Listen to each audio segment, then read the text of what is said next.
भीतर बैठी के बेची हो सुबह शाम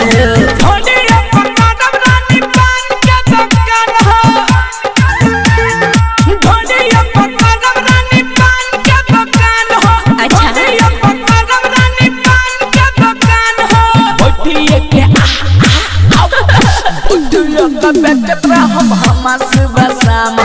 ढोढ़िया पपल राजा पान के दुकान है। अरे काला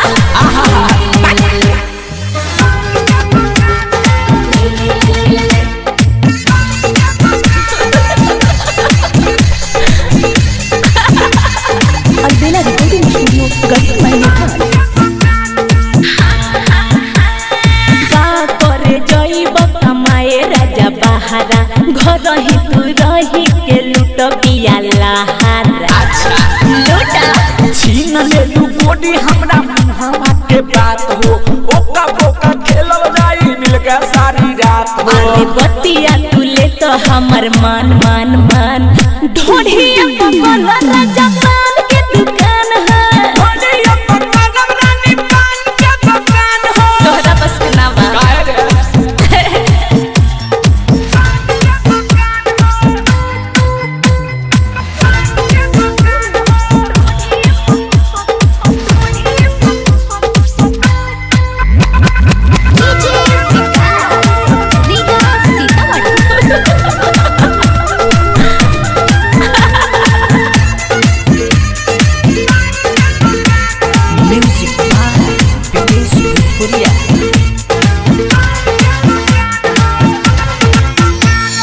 राइटर धन बाबू कर जन खेल हो रोज सुन दौरी मोहब्बत के रेल हो